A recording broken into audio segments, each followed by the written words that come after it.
Welcome back to Digital Innovations in Oil and Gas. I was reflecting the other day on a story that was once relayed to me by an executive at a big oil sands company. They had completed a large expansion, and he was delighted to inform me that they had just $60 million in pipe left over. So a couple things about that. One is the pipe, good that the expansion was completed and there was engineering improvements built in to free up spare pipe. But oddly, this pipe is now in the wrong place. It's now in northern Alberta. What are you going to do with it? It turns out this phenomenon is quite common in oil and gas, as there is a substantial amount of improvements in industrial products. Projects get canceled. There's surplus goods. And to a degree, this is both an opportunity. It's a problem because it takes up space, capital on the balance sheet, but it's an opportunity too. And the company that I met in Calgary, I'm going to go back to 2018, I think, is a company called IronHub, headed up by a chap by the name of Taylor Assaly. And I thought I'd follow up with him. We spoke on the podcast some time ago. And I said, we should bring you back and talk about what's the latest and greatest in surplus goods management, because there's lots of it. So Taylor, welcome back to Digital Innovations in Oil and Gas. Jeffrey, how are you? Thanks for having me. Super excited to be here. Yeah, delighted to see you again. It's been several years now. You and I, so of course, we converse regularly enough. You're the president and the founder of IronHub. But just for those who might not be familiar with you and your background, what is your backstory? How did you get into surplus goods? Hey, you know what? Thanks, Jeff. It's a fairly entertaining story if you're listening to it. Maybe not so entertaining if you're delivering the story. But to peel the onion back for me, most people think that bankruptcy is an ending. For me, it was more or less $1 million tuition fee paid for by my partner that fled the country. So it was pretty wild. So my backstory comes out of tourism. When I was 26 years old, I ultimately hit the ultimate reset button. Out in BC, 2 baby girls at home. Business partner decided to embezzle about $1 million and flee the country. So I went from running a tourism company in BC to freezing mud of a northern Alberta oil rig just to kind of survive. So this is where I got introduced into the industry in general, but quickly then became aware of what upstream producers were dealing with. I did get recruited over to a major energy company, which is really cool, and really saw, for the first time, this surplus monster, if you will. And that's really what brought me into it. So big life-changing event, and was blessed to be able to kind of, with the opportunity to get into oil and gas and kind of trip over this industry challenge, to say the least. So anyways, that's how we got into it. Why does the monster exist? Hey, you know what? That's a great question, and it's a question that people ask me often. So, if you can believe it or not, there's about $4.8 billion with a B of surplus value littered across the top 30 producing companies in Canada. And so everybody always asks me, "Oh, geez, Taylor, that's a lot of money." It's like, well, it is, but what if I would tell you that was book value, not market value? So market value, there's merit in saying, upwards of 40, 50, 60 billion of inventory. So everybody always asks me this question, well, geez, that's stratospheric numbers. Why the heck would there be that much stuff just laying around? So really we found that there's three major challenges, and these are ultimately 3 big buckets that we spend a lot of time focusing on. One is data capture, right? Data capture, the data sucks, right? The data really sucks. It's hard to find good data upstream with active inventory information, let alone downstream in idle and surplus. So there truly is a big data problem. There's a data bottleneck. And so that's number one. It's hard to get good data. I was going to ask, why is the data a problem? I mean, companies that bought this stuff for, say, a capital project, they have the data, right? It came with the original good. Is it just not? It's just not carried along with the good through its full life cycle? Is that what happens? Yeah, 100%, 100%. So as something gets procured, comes into your ERP system, when it's active, Yeah. the information exists. It just exists in different places.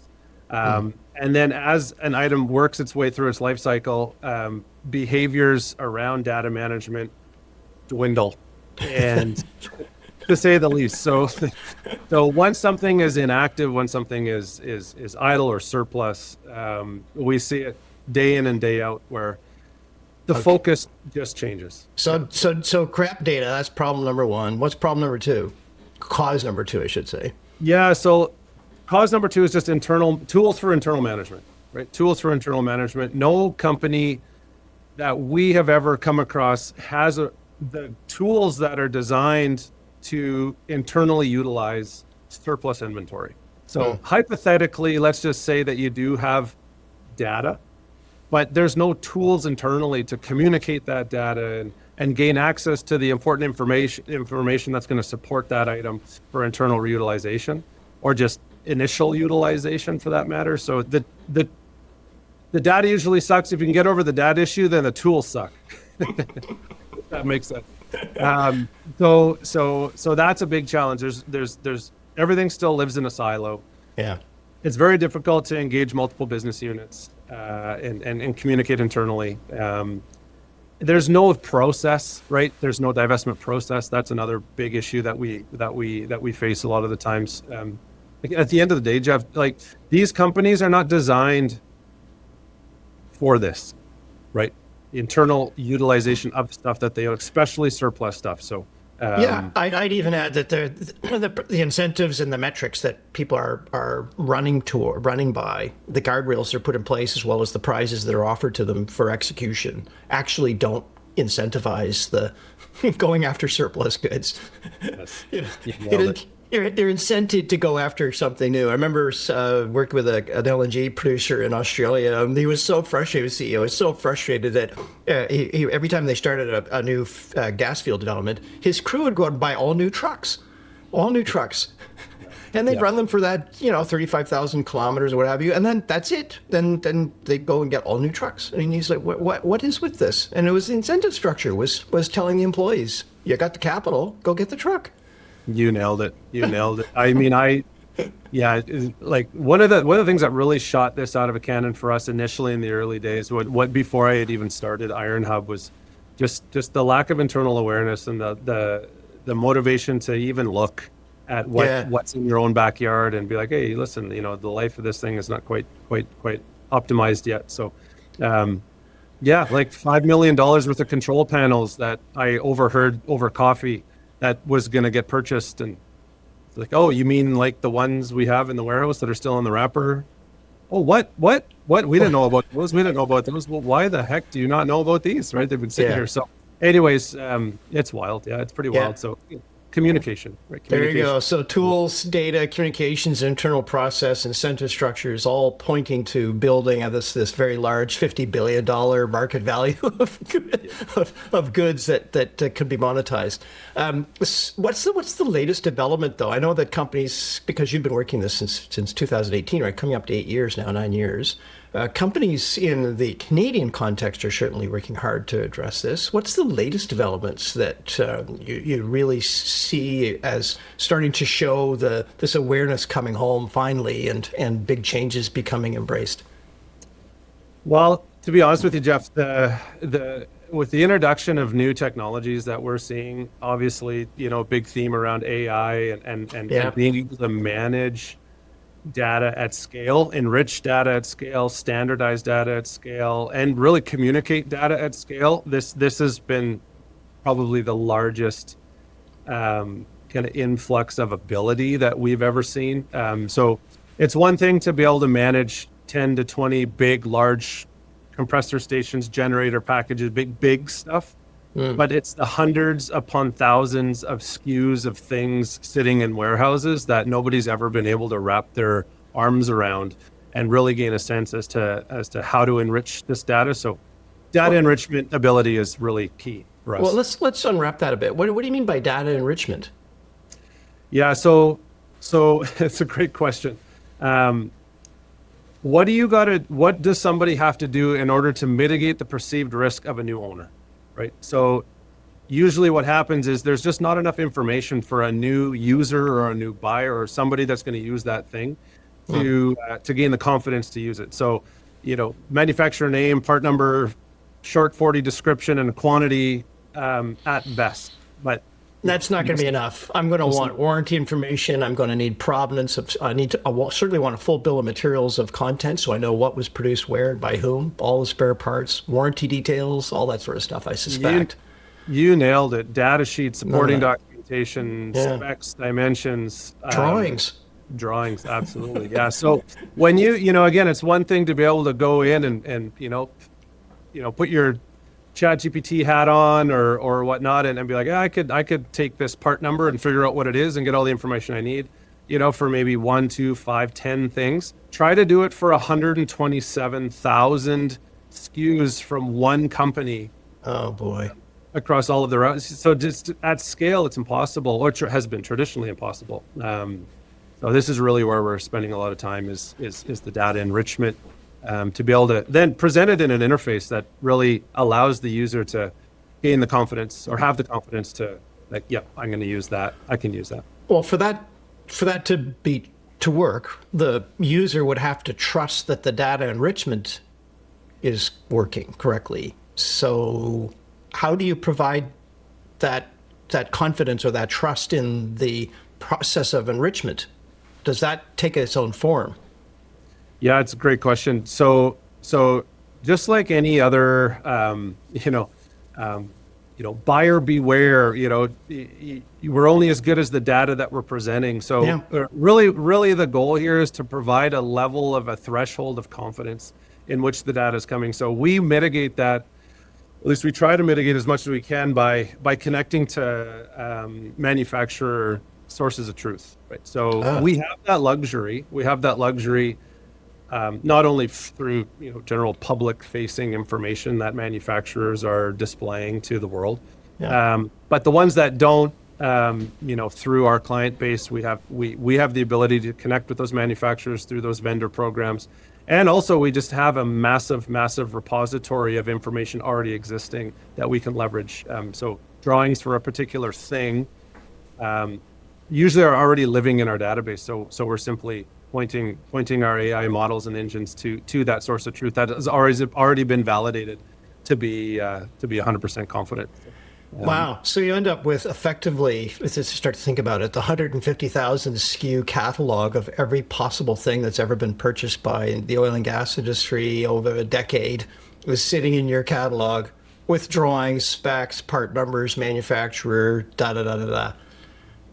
You nailed it. Yeah, you nailed it. And ultimately then comes the challenge of structuring all that information. But if you can visualize it as a massive swimming pool, or in this sense, maybe the ocean of data that is unstructured. And this is where, the excitement comes for us as we've now built a technology that allows you to leverage that information and ultimately structure it in an interface that makes sense to the user. But you can sleep at night knowing that you've got an ocean full of information that was never accessible in one location historically. So where does the value release come from? It's like, I understand now. So I have imagine, I've got 6 warehouses, I'm a big oil company, 6 warehouses, dozen laydown yards. I have now a competent structured catalog that tells me of proper descriptions of what these things actually are. How do companies now marry these up and extract value? Like some of this is truly surplus, they're never going to use it. Others, I think they would be surprised to discover I actually have it, and I just don't have to buy it again. Yeah, you nailed it. So there's 2 different lenses you can look through. There's the materials management lens, which ultimately allows you to strategize. It's like, okay, holy crap, I got all this stuff. I didn't realize I had all this stuff. What should I do with it? And so again, that's where a lot of the intelligence comes out. So, hey, the bottom 50% of the stuff is obsolete. Get rid of it. Connect it to an audience that might have an appetite for it somewhere else, or just salvage it and focus on that. So along with that comes, carrying costs and I'm just, the amount of cost that comes along with storage and all that sort of stuff from a materials management perspective. And then you got to look at it through a procurement perspective. So just being able to exhaust all of your own internal inventories for once, finally, but exhaust it in a manner that brings confidence. It's like I can see more than just a manufacturer name and part number on a spreadsheet. I can now see a fully enriched listing entity with photos and documents and specs and dimensions and everything that you would need in order to use it. So that's, call it a cost savings perspective, also a time savings perspective, because now you don't have to order it and wait, the 8 months for it to get delivered.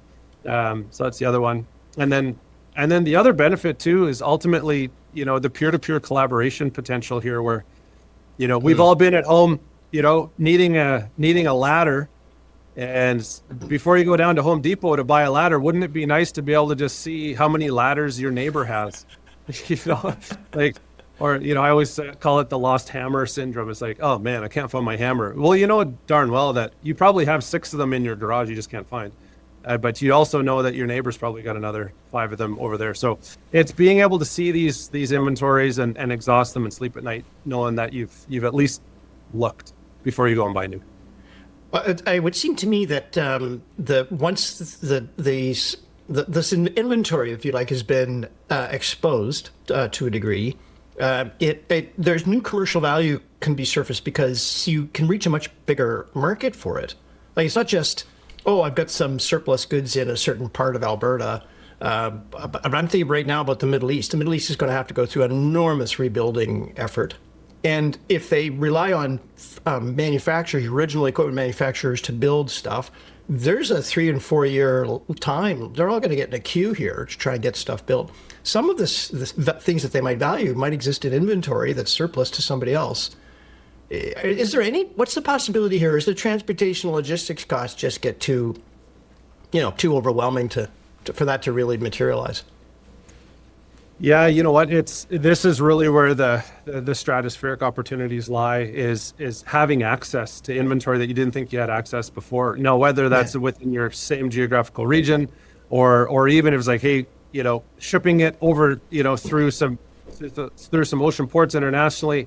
Yeah, it's going to take a little bit longer, but it's still better than having to wait 1.5 years or 2 years. And we're definitely seeing a lot of this coming out of the Middle East in regards to having access to inventories in a timely fashion that would ultimately traditionally be, fairly custom with long lead times. Yeah. How much, when the inventory is, that's a great question too. When the inventory is custom, then how does that play in here? Because I'm sure some gear people will purchase will be very, very customized and tailored, and they'll argue, there's no market for this. Yeah, when we first started, everybody thought we were going to be a disruptor for the services companies that kind of sit in the middle of providing that value, of taking a square peg and maybe turning, being able to fit it into a round hole. So we hold those service providers up on a very high pedestal because they're the ones that have the ability to mitigate that risk on highly customizable stuff. Now, I will say that there's been a dramatic shift in surplus culture throughout the energy industry and across the globe for that matter. And this circular economy type of thinking where it's like, hey, why go and buy new when we can ultimately leverage something that's 75-90% of the way there. We just got to, tweak a couple things here or there, what have you. So we do lean heavily on the service providers that are able to kind of bring it up to that customization threshold if needed. So that's ultimately how we tackle that. A bit of metal bending and some welding, and suddenly that custom housing is adapted for some other purpose, and poof, you've saved a 9-month lead time while you're waiting for the manufacturer to go and build it for you. It's just might be that simple. Absolutely, you nailed it.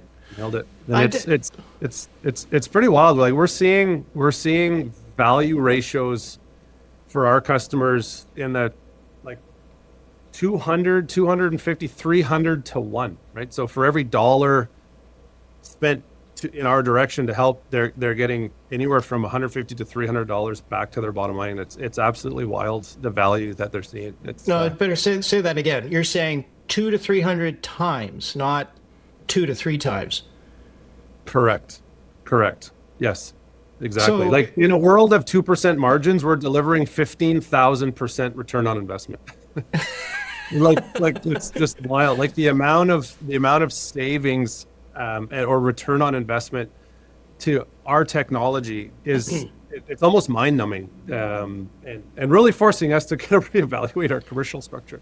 yeah, Whereas like, holy cow, we would have never thought we were going to add that much value back to our clients. So it's pretty compelling. I think a CFO's listening to this might want to sit up and take note because a lot of the capital projects, some of them will are a bit of a stretch. I'll take liquefied natural gas projects in Canada, all struggle to get to a competent ROI.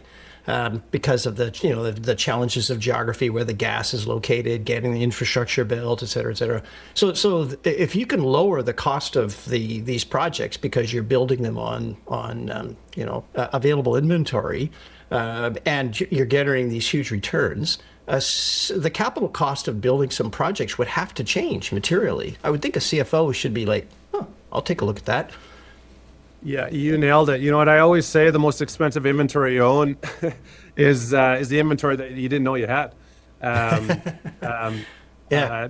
Or because you didn't know you had it, right? So yeah, absolutely. Like this is really where the true value comes in. Is where there's never really been a mechanism that allows these companies to exhaust what they've had internally, and it's just profound, the amount of value.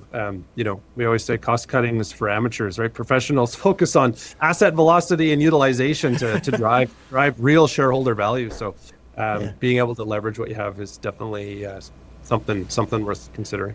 Are you principally Canadian focused at this point? Right? Yeah, for the most part. Like, I mean, that's we've really dug our heels in for the most part over the last few years to stay within Canada.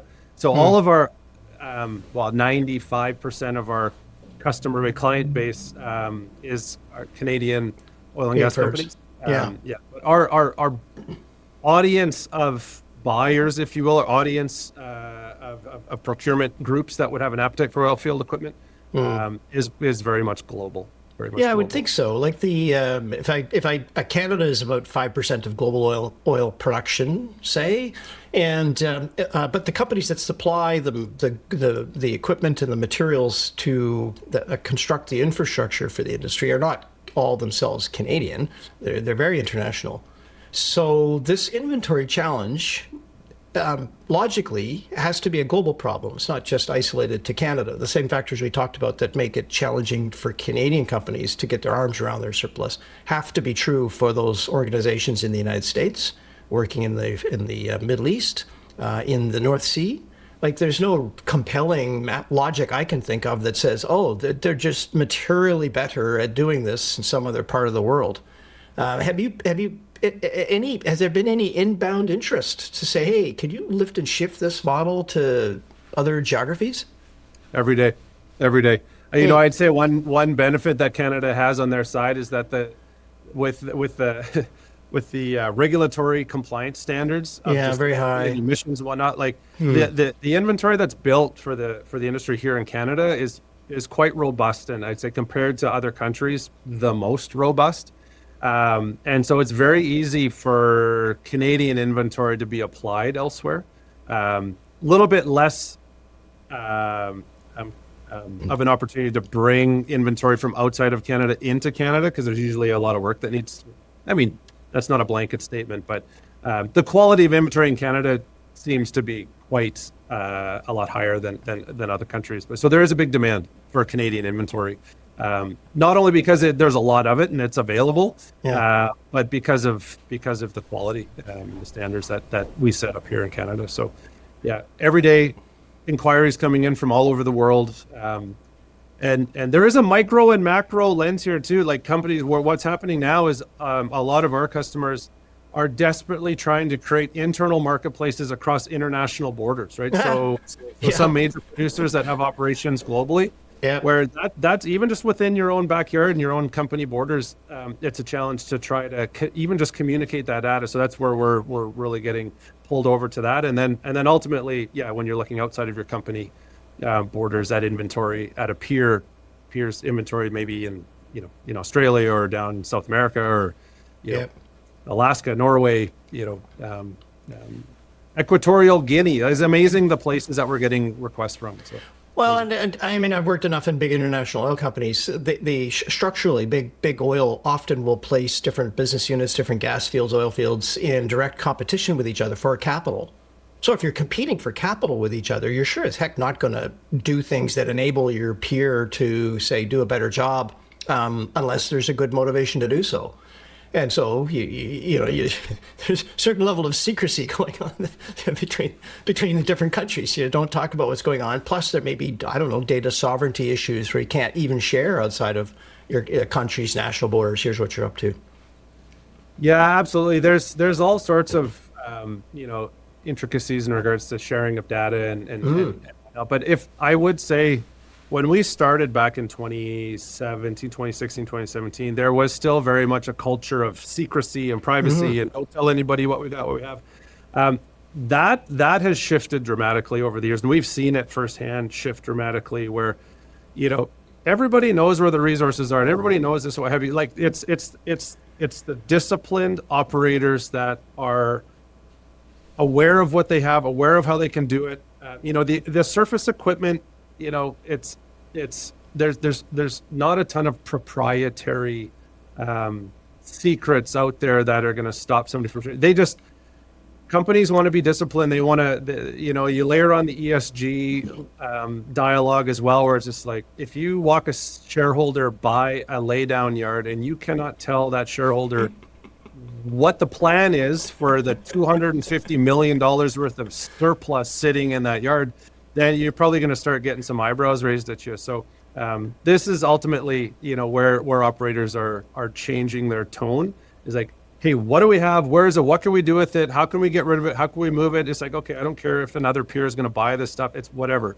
It's irrelevant to the whole grand scheme of things. They just want to be disciplined. They want to maximize investment recovery.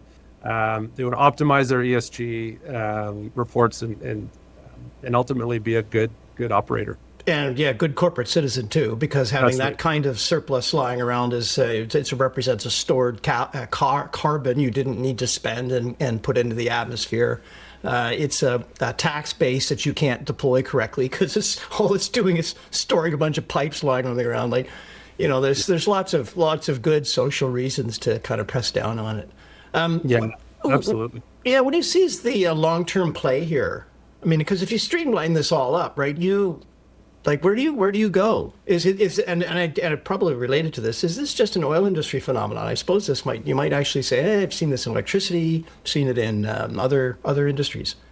Mining. Yeah, you know what? It's a lot of people think we're building a marketplace, but that comes along with it. But truly, we're building an operating system for industrial capital assets. So, we're already getting pulled over to different verticals outside of the energy industry. Construction, mining, forestry, and things like that. But the ultimate big picture vision here for us has always been creating a peer-to-peer ecosystem, right? So man, oh man, what opportunities could be presented in the event that even two major energy companies would be able to share their inventory with one another. So that's, let alone a major oil and gas company and a mining company, depending on geographical areas. So opening up these borders of visibility to see what each other's has so that you can leverage it, cost savings, time savings, just environmental discipline, and like you said, being a good citizen, all in all. That's the big picture for us, and we're on a fast track to get there as of late, just especially with our ability to enrich, standardize data sets across company borders. Comparing apples to apples is easier said than done, right? Well, let's wrap up though with if you had any thoughts that you'd share with entrepreneurs who might be listening to this and thinking about how to go forward. What do you share? What is your insights? Yeah. Hey, listen. My journey from bankruptcy to building a tech company in one of the most traditional industries in the world. It taught me. It really taught me that you don't need to be the smartest person in the room. You just need to be the most curious guy in the yard type thing. And so that's always been my advice to everybody out there. It's don't overanalyze what you think you should do. Just surround yourself with people that are way smarter than you are. And as long as you know why it should be done, there's always the ability to find the people who know how. And so that's truly what we've done. We've built our solution on the shoulders of the industry, and guys that are in there and really leaning on them and people that are way smarter than I am to get it done. Well, I can say you're smarter than I am on this stuff, and I appreciate that. Thanks so much for coming on the podcast today. Hey, appreciate it, Jeffrey. Thanks for having me. You bet. This has been another episode of Digital Innovations in Oil and Gas. The story here, of course, is AI enrichment of industrial data for surplus goods and creating that industrial management system for inventory. If you like what you heard, please share this with your network, and I'll return in a week's time for another episode. Bye for now.